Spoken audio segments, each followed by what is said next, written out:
Hi. Okay. Today, yesterday, actually, I have told you about some security implementations of storage area network and security implementation. We had SAN, NAS, and IPSAN, in which we have seen this zoning diagram and all that.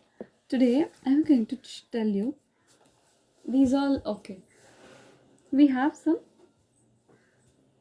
implementations like SAN, NAS, and IPSAN, right?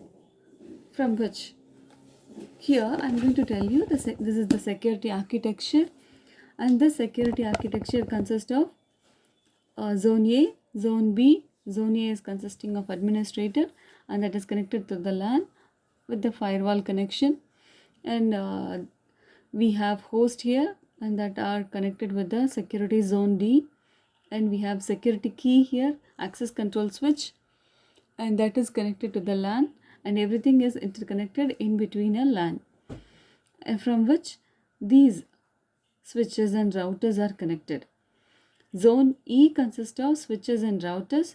Zone F consists of the outer WAN, that is wide area network. This is wide area network. Okay, and here is a storage switch. This is the storage area where the informations are stored. This is referred as defense in depth concept. This is referred as defense in depth concept. This defense in depth concept is like that describes the certain task and certain risk in the and the vulnerabilities in the physical security structure. When the systems are connected through the LAN and our security is converted and the routers are connected to the wide area network, in addition to it, our physical security has to be proper. It has to be connected with the best firewall connections. When the firewall connections are connected in a proper way, our security architecture will be like defense in depth concept basis. Okay, here we have some security zones. As like we have seen the diagram, you see here this is a table and that shows you the security zones. See here, this is a zone A. Zone A consisting of authentication and management console. Could be authentication at the management console. And this has restrict management LAN access to the authorized users and implementation of VPN tunneling and two-factor authentication for the network access. We all have two-factor authentication, right? For our email IDs. Email IDs are always connected with the two-way communication. I mean two-factor authentication. And VPN tunneling is like, what is VPN? Virtual private network. And that VPN tunneling has to be made in a proper way. Okay.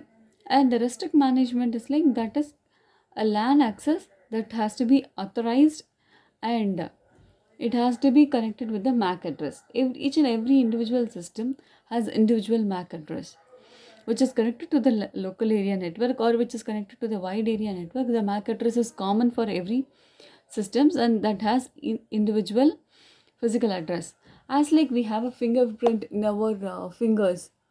Fingerprints are unique, right? Like MAC addresses are also a MAC address, and every system that is having the unique identifier, and that unique identifier is always prescribed from the systems in a way of that is described from the manufacturer.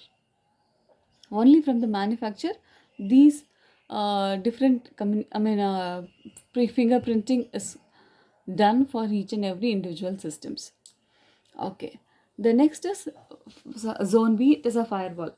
What is a firewall? Firewall is an protocol. Which is what is a protocol does? The firewall does what protocol is like. The firewall restricts the malicious inputs to get into the system, to get into the network. Like it blocks the inappropriate and dangerous traffic. When multiple traffic signals enters your network or enters your system, that checks for through the each and every ports, and that ports will be like every ports will be logged with an individual signals. Even though one or two ports are opened, that firewall checks its address and its appropriateness. When addresses are filtered out, and filtering out the addresses should not be allowed. Okay, when addresses are proper, and the protocols has to be allowed, or else we have to block. Okay, that is the work for the firewall. See, zone C consisting of access control switch. What is access control? Whenever we make a process, we have an access. Accessing is like this is the process of making. See here, always we'll be having sending the information through the network and receiving the information through the receiving the information, sending the information and receiving the information.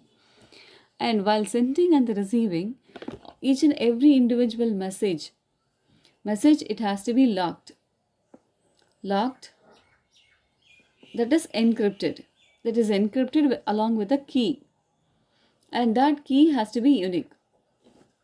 Okay, that access control is made in the zone C, that is radius remote authentication dial in user service, DCHAP, Diffie-Hellman challenge handshake authentication protocol. Diffie-Hellman, what is Diffie-Hellman challenge? See, always Diffie-Hellman process is like that makes the in the format of this structure. Diffie-Hellman, the messages or informations are passed in this form of this is an graph.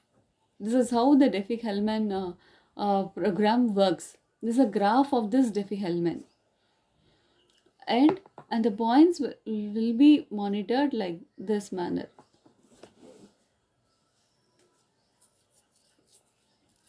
Okay, and the next is ACL and zoning. What is ACL?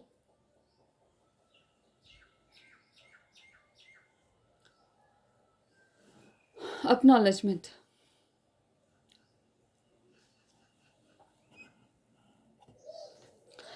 See here, this is an ACL and zoning, and this consists of HBA. Non-HBA can connect on specific switch ports only, and this is a secure zoning method such as port zoning, known as hard zoning.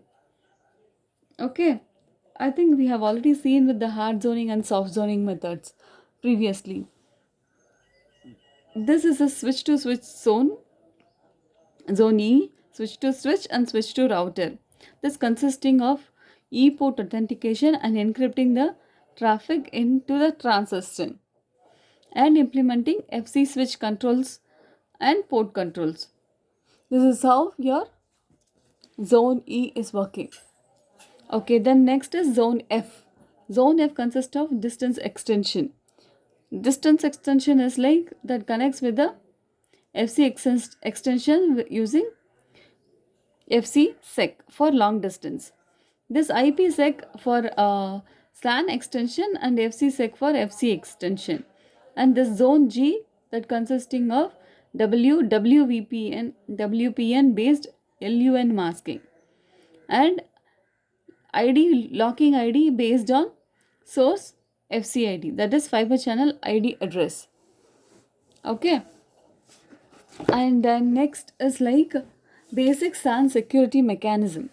Basic SAN security mechanism, what it has consisting of LUN masking and zoning, switch wide and fabric wide access control, RBAC, and logical partitioning of a fabric, that is virtual SAN, are mostly common security methods. Okay, here this LUN masking and zoning. What is LUN masking and zoning? Here LUN masking and zoning consisting of where like they are like standard implementations of storage arrays. What is that? It's a standard implementation of storage arrays. The LUN that is presented to the front end storage port. LUN is presented to a front end storage port, and that is based on the WWPN. WWPN. Okay. Here we have hard zoning and port zoning. Hard zoning or a port zoning. Also port binding. Also port lockdown. What? Port binding and port lockdown. What all these? This hard zoning is a mechanism that is a security conscious environment. That is, unlike soft zoning, WPN zoning is actually filters the frames to ensure that authorized zone members can communicate. Only authorized members only could communicate between the zoning network. Okay, here we have port binding. What is a port binding? That is the number of devices that is connected to a particular port or a switch. Using a corresponding switch or a different switch, the fabric access has to be there, and that fabric access is binded towards the network and binded towards the other part of the network is referred as port binding. And port lockdown or a port lockout. What is port lockdown or a port lockout? That is an user port that is restricted to switch port from the initialization method. Okay. And the next is switch wide and fabric wide access control. What is switch wide and fabric wide? ACL is always referred as access control list.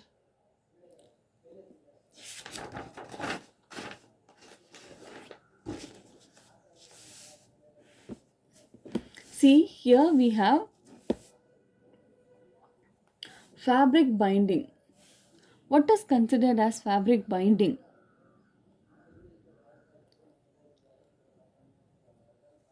Also,